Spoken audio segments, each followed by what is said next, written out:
Good morning बच्चों। आज हम लेसन 12 मल्टीमीडिया सेशन को पढ़ेंगे। मेन पॉइंट्स हैं इसमें मल्टीमीडिया की परिभाषा, मल्टीमीडिया का प्रयोग, मल्टीमीडिया के कारण, हाइपरटेक्स्ट और हाइपरलिंक, मल्टीमीडिया में प्रयुक्त उपकरण व उनके प्रयोग, स्लाइड प्रस्तुतिकरण, web designing, HTML, Microsoft theme page, online web page designing, web page design carpet wizard द्वारा, वेब पेज में ग्राफिक्स जोड़ना, वेबसाइट पर पेज इंस्टॉल। सबसे पहले इंट्रोडक्शन है, देखिए पेज नंबर 49 पर ये आपका थर्ड लेसन है। परिचय। इंटरनेट का प्रयोग करते समय विभिन्न साइटों का प्रयोग करते हैं, विभिन्न प्रकार के खेलों का आनंद ले सकते हैं, एनिमेशन स्लाइड्स के द्वारा कार्टून फिल्म्स देख सकते हैं। यह सब कैसे होता है, ये कैसे संभव होता है? एनिमेशन स्लाइड्स के द्वारा कार्टून फिल्म देखना, ठीक है। यह मल्टीमीडिया के द्वारा ही संभव होता है। मल्टीमीडिया और एनिमेशन के बारे में और विस्तृत समझते हैं। मल्टीमीडिया सबसे पहले समझेंगे, मल्टीमीडिया किसे कहते हैं, मल्टीमीडिया को परिभाषित कैसे करेंगे, ठीक है। तो मल्टीमीडिया अंग्रेजी के दो शब्द से मिलकर बना हुआ मल्टी और मीडिया, जिसका अर्थ होता है वह माध्यम जिसके द्वारा एक व्यक्ति से दूसरे व्यक्ति तक सूचना पहुंचाई जाती है। इस सूचना का रूप भिन्न भिन्न हो सकता है, जैसे ग्राफिक्स, टेक्स्ट, चित्र, ध्वनि, संगीत। उन सूचनाओं के समूह प्राप्त करने के लिए आवश्यक एक सही सूचनाओं के सम्मिश्रण का प्रयोग किया जाए। मनोरंजन, खोज, बालकों की शिक्षा, प्रस्तुतिकरण, सूचनाओं का आदान प्रदान। तो मल्टीमीडिया का कार्य इन क्षेत्रों में किया जाता है, बालकों की शिक्षा के लिए, मनोरंजन के लिए, खोज के लिए, सूचनाओं के आदान प्रदान के लिए और प्रस्तुतिकरण के लिए। मल्टीमीडिया की डेफिनेशन हो गई, वह माध्यम जिसके द्वारा एक व्यक्ति से दूसरे व्यक्ति तक सूचना पहुंचाते हैं। यह सूचना विभिन्न प्रकार से हो सकती है, ग्राफिक्स, टेक्स्ट, चित्र, ध्वनि, संगीत। इनको भेजना और प्राप्त करना। पहले तो हम सिर्फ आवाज ही भेजते थे, आवाज से ही, और अब टेक्स्ट, चित्र, ध्वनि, ग्राफिक्स, तो जो हमारे मल्टीमीडिया उपकरण हैं उनके माध्यम से हम चित्र, टेक्स्ट, ग्राफिक्स, संगीत आदि का सम्मिश्रण कर सूचनाओं का आदान प्रदान करते हैं।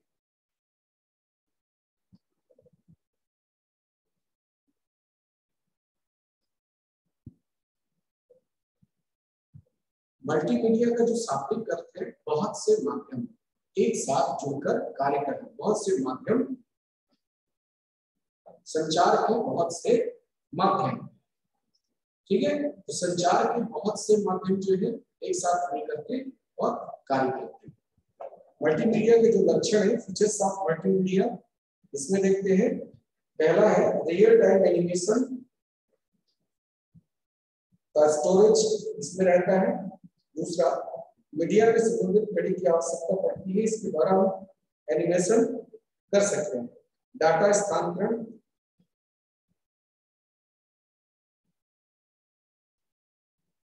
हाइपरटेक्स्ट देखें, अन्य क्षेत्रों से जोड़ने के लिए प्रयुक्त होने वाली घड़ी को हाइपरलिंक कहते हैं।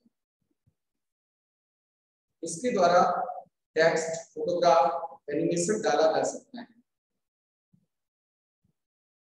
तथा वह स्थिति जिसमें हाइपरलिंक फोटोग्राफ, चित्र, ध्वनि, प्रभाव आदि माध्यमों से जुड़ा होता है, मल्टीमीडिया का हाइपरटेक्स्ट कहलाता है। ऐसा चित्र, ऐसा रेखा चित्र जो दूसरे अन्य माध्यमों से जुड़कर ध्वनि प्रभाव जिसमें ऐड होता है, मल्टीमीडिया का हाइपरटेक्स्ट कहलाता है। चाहे वर्ड का हो, एक्सेल का हो, पावर पॉइंट का हो या किसी अन्य दूसरे प्रोग्राम का हो, उसमें ध्वनि का सम्मिश्रण चित्र के साथ, रेखा चित्र के साथ होने पर यह मल्टीमीडिया का हाइपरटेक्स्ट कहलाता है। मल्टीमीडिया में प्रयुक्त उपकरण कौन कौन से हैं उनको भी जानना है। वीडियो फोन, इंटरनेट खेल, कंप्यूटर गेम्स, वेब टीवी, प्रस्तुतिकरण के लिए स्लाइड्स,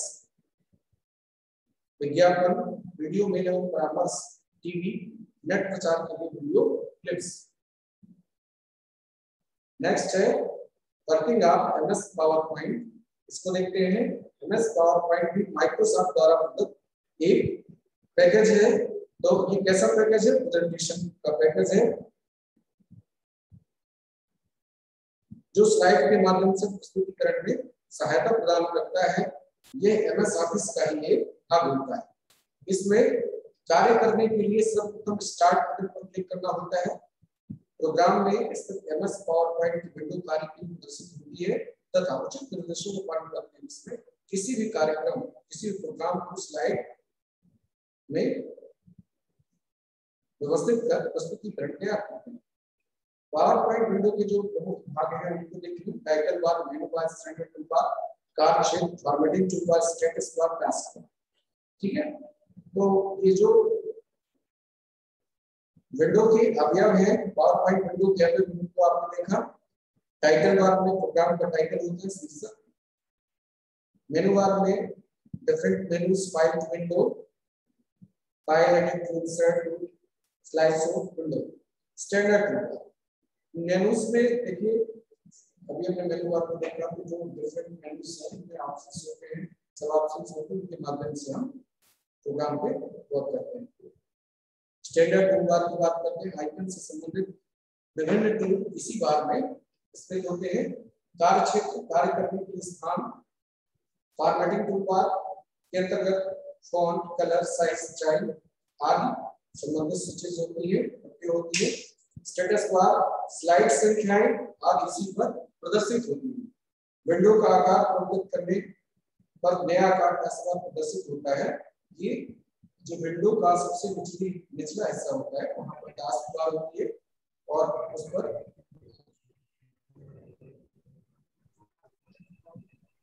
तो उसमें विंडो का स्टेटस बार होता है। टास्क बार आपको ये स्टेटस बार विंडो के ठीक नीचे होता है और टास्क बार इसमें टाइटल बार के ठीक नीचे होता है। टाइटल बार के ठीक नीचे विंडो के ऊपरी हिस्से पे और स्टेटस बार विंडो के निचले हिस्से पर होता है जहां पे स्टार्ट होता है। तो ये देखें, इसको ग्राफ के माध्यम से समझ सकते हैं। ये विंडो है आपको, इस विंडो में ये जो बार है स्टेटस बार है, क्योंकि यहाँ पे स्टार्ट स्टेटस यह होता है और ये यहाँ पर देखें minimize, maximize, close task bar और यहाँ पर टाइटल बार होता है, मेनू बार होता है, स्टैंडर्ड टूल बार, ये क्रम से और ये वर्कप्लेस है। यहाँ पर हम काम करते हैं। यहाँ पर स्टार्ट बटन होती है, ये मिनिमाइज के लिए, मैक्सिमाइज के लिए, क्लोज के लिए। तो इस तरह से विंडोज में स्विचेस होती है जिनके माध्यम से हम काम करते हैं।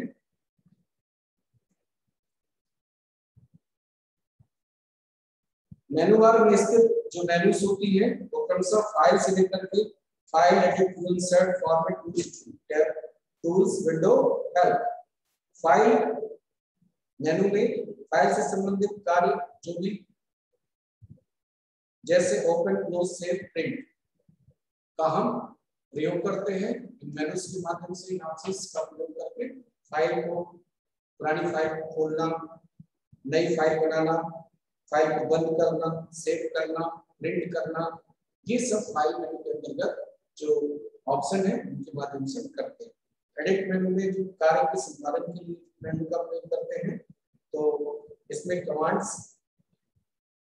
इसमें भी जो ऑप्शंस होते हैं, ठीक है ना, तो cut, copy, paste, select all, ये सब सारी चीजें होती है। तो उनके माध्यम से हम संपादन का कार्य करते हैं। इसके बाद व्यू की बात करते हैं। इस आइकन में slide, slide show, slide sorter, slide आदि ऑप्शंस होते हैं जिनके माध्यम से हम स्लाइड्स के व्यूज को देखते हैं।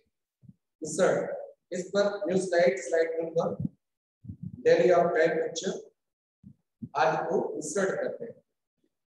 फॉर्मेट, फॉर्मेट से संबंधित सभी विकल्प इस आइकन के द्वारा प्रयोग किए जाते हैं। जो इस व्याकरण संबंधी विकल्प इस आइकन में उपलब्ध होते हैं। विंडो, विभिन्न दिशाओं में विंडो को देखने के लिए विकल्प का प्रयोग करते हैं। हेल्प, विंडो से संबंधित सहायता प्राप्त इसके माध्यम से करते हैं। स्लाइड शो, हम विभिन्न विधियों के द्वारा पावर पॉइंट स्लाइड्स में आवश्यक परिवर्तन डाल सकते हैं। ये उपलब्ध विकल्प द्वारा प्रस्तुतिकरण को चालू किया जा सकता है। पावर पॉइंट का जो फाइल एक्सटेंशन होता है .ppt होता है।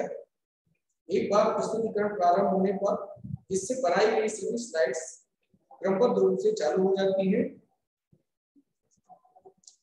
जैसे ही हम स्लाइड शो करते हैं तो उपलब्ध जो स्लाइड्स हैं वो दिए गए टाइम ड्यूरेशन के माध्यम से एक के बाद एक प्रस्तुतिकरण में शामिल हो जाती है और दर्शक किसी स्लाइड को जोड़ना, इस प्रक्रिया के लिए मेनू बार स्थित इंसर्ट विकल्प पर क्लिक करना होता है। प्रदर्शित न्यू स्लाइड नामक विकल्प पर क्लिक करके नई स्लाइड को हम जोड़ सकते हैं। फाइल की प्रिंटिंग, फाइल आइकन पर क्लिक करना होता है, प्रिंट विकल्प को चुनना होता है और इसकी जगह कंट्रोल की का भी प्रयोग करते हैं। वेबसाइट तैयार करने के प्रारंभिक चरण इसमें जो दिया हुआ है उसमें आपके www द्वारा वेबसाइट की पहचान की जा सकती है और होम पेज प्रत्येक साइट का मूल पृष्ठ द्वारा प्रत्येक वेबसाइट अपने मूल पृष्ठ के द्वारा पहचानी जाती है। उसको रिकॉग्नाइज करने के लिए, उसको सर्च करने के लिए फर्स्ट पेज वही होम पेज पर उसका एड्रेस होता है। प्रत्येक साइट का मूल पृष्ठ द्वारा पहचान जिसे होम पेज कहते हैं। वेब पेज पर स्थित आइकन, प्रत्येक साइट पर कुछ एनिमेशन अथवा आइकन स्थित होते हैं। वेब पेजों पर मुख्य सूचनाएं अंकित होती हैं। विज्ञापन, ये सब प्रोत्साहक माध्यम होते हैं। हाइपरटेक्स्ट शब्द अथवा शब्दों के द्वारा जो नीले रंग के होते हैं अन्य पृष्ठ से जोड़ते हैं। वेब पेज का निर्माण विभिन्न टूल्स द्वारा किया जाता है जैसे HTML, माइक्रोसॉफ्ट फ्रंट पेज, ठीक है। हाइपरटेक्स्ट मार्कअप लैंग्वेज HTML कहलाती है। इस भाषा का प्रयोग वेब पेज को तैयार करने के लिए किया जाता है। माइक्रोसॉफ्ट फ्रंट पेज देखिए, यह MS ऑफिस का ही एक भाग होता है जिसका प्रयोग वेब पेज के निर्माण के लिए किया जाता है। इसका मुख्य उपयोग डिजाइनिंग के लिए किया जाता है तथा इसमें आवश्यक कोड स्वतः तैयार हो जाते हैं।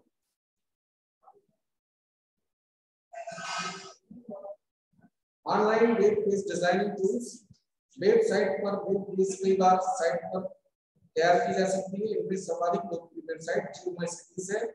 एडिटिंग टूल्स के लिए देखें, एक बार तैयार किए गए वेब पेज में निम्नलिखित प्रोग्रामों की सहायता से संपादन का कार्य करते हैं। MS front office, Netscape composer, online program tools sites पर प्राप्त करते हैं। इन टूलों की सहायता से टेक्स्ट डालना, इंपोर्ट करना, संपादित करना, सारणी डालना आदि कार्य किए जा सकते हैं। MS फ्रंट पेज का प्रयोग कैसे करते हैं? यह एक टूल है जो कि MS ऑफिस का ही भाग है तथा वेबसाइट डिजाइनिंग करने के लिए प्रयुक्त होता है। स्क्रीन पर उपलब्ध विंडो के कुछ भाग जो MS फ्रंट पेज की विंडो पर डिजाइनिंग टूल की विंडो पर जो भाग होते हैं उनमें कार्य क्षेत्र है, व्यू बार है, व्यू टाइटल बार है, title bar, task bar, standard view bar, scroll, HTML code, formatting tool, downloading time, close tool. कार्य क्षेत्र क्या है? ये स्क्रीन का मध्य भाग होता है MS फ्रंट पेज का कार्य क्षेत्र। व्यू बार, व्यू के विकल्प को चुनने के लिए इसका प्रयोग किया जाता है। व्यू टाइटल बार, इसका प्रयोग दर्शाए गए टाइटल को सिलेक्ट करने के लिए होता है। टाइटल बार, इसका मुख्य कार्य स्क्रीन पर खुली हुई फाइल का नाम प्रदर्शित करना। टास्क, सभी किए गए कार्य इस विकल्प के माध्यम से देखे जा सकते हैं। स्टैंडर्ड व्यू बार, इस पर उपलब्ध टूल्स का प्रयोग सर्वाधिक किया जाता है। स्क्रॉल, पृष्ठ की स्थिति तथा ऊपर नीचे दाएं बाएं आदि को लाने में इसका प्रयोग करते हैं। HTML कोड, HTML कोड को देखने के लिए इसका प्रयोग करते हैं। फॉर्मेटिंग टूल, वेबसाइट पर टेक्स्ट की फॉर्मेटिंग संबंधित टूल पर दर्शाए जाते हैं। डाउनलोडिंग टाइम, इस पृष्ठ पर को डाउनलोडिंग करने का समय दर्शाया जाता है। क्लोज व्यू, स्क्रीन पर प्रदर्शित विषय वस्तु इसके माध्यम से बंद किया जा सकता है। कॉर्पोरेट विजार्ड द्वारा वेब पेज तैयार करना, इस विजार्ड के द्वारा हम निम्न प्रकार से वेब पेज अथवा वेबसाइट तैयार कर सकते हैं। पहला स्टेप है सर्वप्रथम एमएस फ्रंट पेज में लिंक पर क्लिक करना है। सेकंड, स्क्रीन पर प्रदर्शित सब मेनू में वेब पर क्लिक करना है। इसके बाद स्क्रीन पर डायलॉग बॉक्स प्रदर्शित होगा। तत्पश्चात विजार्ड स्क्रीन प्रदर्शित होगी और इसमें उपलब्ध कॉर्पोरेट प्रेजेंस विजार्ड पर क्लिक करना है। वेब पेज डिजाइनिंग करने के लिए आवश्यक विशेषताएं उपलब्ध होती है, जिसका प्रयोग आवश्यकता अनुसार कर सकते हैं। स्क्रीन पर उपलब्ध बॉक्सों की संख्या सूचनाएं भरना होता है। अपनी इच्छा अनुसार वेब पेज बनाने के लिए नेक्स्ट और फिनिश पर क्लिक करना होता है। इस प्रकार वेब पेज कंप्लीट हो जाता है। टेम्पलेट द्वारा वेब पेज तैयार करने की प्रक्रिया, टेम्पलेट का प्रयोग वेब पृष्ठ को तैयार करने में किया जाता है। एमएस फ्रंट पेज में लगभग 2000 टेम्पलेट्स द्वारा वेब पेज तैयार करने की प्रक्रिया निम्नलिखित है। सर्वप्रथम फाइल आइकन चुनना होता है, इसमें उपलब्ध वेब पर क्लिक करना होता है। इसके बाद पर्सनल वेब पर क्लिक करना होता है। स्क्रीन पर उपलब्ध नेविगेशन के बटन पर क्लिक करना है। आपके सामने दो विंडो प्रदर्शित होती है। बाएं विंडो में फाइल अथवा फोल्डर की सूची प्रदर्शित होती है तथा दाएं विंडो में वो आइकन प्रदर्शित होते हैं। ऊपर वाले आइकन में नेविगेशन का मेन्यू प्रदर्शित होता है। इस पर व्यू एवं 5 आइकन एवं कैंसल बॉक्स भी ऐड होता है। दूसरे आइकन में एक बॉक्स स्थित होता है जिस पर होम पेज लिखा है। संगठनात्मक चार्ट में यह 3 अन्य आइकन से जुड़ा होता है। इस बॉक्स में इंसर्ट, फोटो, एल्बम, फेवरेट आदि ऑप्शंस होते हैं। होम पेज सभी अन्य पृष्ठों से जुड़ा होता है। इस कारण से यह वेबसाइट का मुख्य पृष्ठ कहलाता है। सर्च इंजन होम पेज की सहायता से ही किसी वेबसाइट से भी पहचान करता है। अब वेब पेज व्यू पर वापस आना होता है। फेवरेट स्टोर पर क्लिक कर एक नई स्क्रीन प्रदर्शित होगी जिस पर 3 हाइपरलिंक उपलब्ध होंगे। ये सभी हाइपरलिंक होम पेज को सर्च से जोड़ते हैं। इंटरेस्ट बॉक्स में अभी फोटो एल्बम और फेवरेट विषय वस्तु जोड़ने के लिए वेब पेज तैयार होने के पश्चात इसे वेब सर्वर के लिए आकर्षक बनाना आवश्यक होता है। इस कार्य के लिए आप इसे मूल संरचना प्रदान कर सकते हैं। इन समस्त कार्यों के लिए स्क्रीन पर एक विंडो प्रदर्शित होती है जिसमें निम्नलिखित विकल्प होते हैं। Vivid colours, active graphics, sessions. आप पृष्ठभूमि में रंगों का प्रयोग करने के लिए विकल्प का इस विविड कलर का प्रयोग करते हैं। एक्टिव ग्राफिक्स देखें, इस विकल्प के द्वारा एनिमेशन का प्रयोग करते हैं। सीएसएस का प्रयोग इस विकल्प के द्वारा टेक्स्ट, कलर, फॉन्ट, फॉर्मेटिंग जैसे टूल का प्रयोग किया जाता है। हम अपनी विषय वस्तु तैयार कर सकते हैं। किसी भी पुरानी विषय वस्तु के स्थान पर नई विषय वस्तु को जोड़ा जा सकता है। इसके लिए सर्वप्रथम मॉडिफाई विकल्प किया जाता है। विंडो में 3 बटन होती है जैसे कलर स्कीम, कलर व्हील एवं कस्टम। उपयुक्त 3 विकल्प का प्रयोग करके हम तीनों विंडो प्रदर्शित कर सकते हैं। वेब पेज में ग्राफिक्स ऐड करना, सर्वप्रथम इंसर्ट के बटन पर क्लिक करना होता है तथा इसमें उपलब्ध पिक्चर्स पर क्लिक करें। इसके उपरांत फाइल पर क्लिक कर इंटर की प्रेस करते हैं।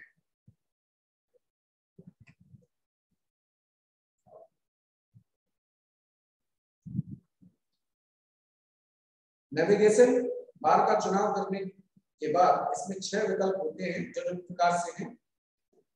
Parent level, same level, back एवं next, child level, top level, child presence, underline. तो CD ROM, MO disk, zip floppy, SDD, digital उपकरणों द्वारा भी चित्र डाल सकते हैं। यह सही फाइल को खोजकर उसमें होम पेज पे डालने में इंसर्ट के विकल्प का प्रयोग करते हैं। वेबसाइट पर वेब पेज डालना, सर्वप्रथम फाइल मेनू पर क्लिक करना है, इसके पश्चात पब्लिश पर क्लिक करना है। इस विकल्प पर क्लिक करने के पश्चात डायलॉग बॉक्स आएगा।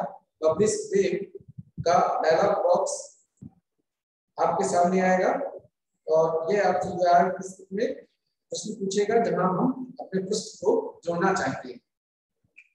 वेबसाइट सेलेक्ट करने के बाद स्क्रीन के निचले भाग में आए, यहां से publish all pages overwriting already on the destination नामक विकल्प पर क्लिक करना होता है। इसके बाद क्लिक करने के पश्चात जिसका बटन स्क्रीन के निचले भाग में स्थित होता है, अंत में पब्लिश पर क्लिक करना होता है। ऐसा करने से पृष्ठ वर्तमान फाइल को हटा देता है। वेबसाइट पर डाली गई फाइलों पर प्रोग्राम डाले जाएंगे। सर्च इंजन नामक शब्द इसके कारण से बड़ी बात बच्चों में संसार भर में लगभग 3000 वेबसाइट है, इसलिए अपनी वेबसाइट को कम से कम 10 सर्च इंजन पर रजिस्टर्ड करना होता है, जिसके कारण सर्च करने में सरलता होती है। वेबसाइट के लिए सर्च इंजन का प्रयोग निम्नलिखित प्रकार से किया जाता है। मेनू बार में सिर्फ इंसर्ट पर क्लिक करके और इसके पश्चात मेनू बार में कंपोनेंट्स पर क्लिक करना होता है। नेक्स्ट स्टेप में सब मेनू प्रोसेस होगी, इसमें सर्च फॉर्म पर क्लिक करना होता है। इसमें हॉरिजॉन्टल बार रसीद होती है, निम्न प्रकार से भरना होता है। अब डायलॉग बॉक्स के ऊपर स्थित बटन पर क्लिक कर सर्च रिजल्ट पर जाना होता है। इसके लिए कुछ हॉरिजॉन्टल लाइंस होती है। इन हॉरिजॉन्टल लाइंस के निचले भाग में दिए गए विकल्पों में आपको किसी भी बॉक्स में क्लिक करने की आवश्यकता नहीं होती है।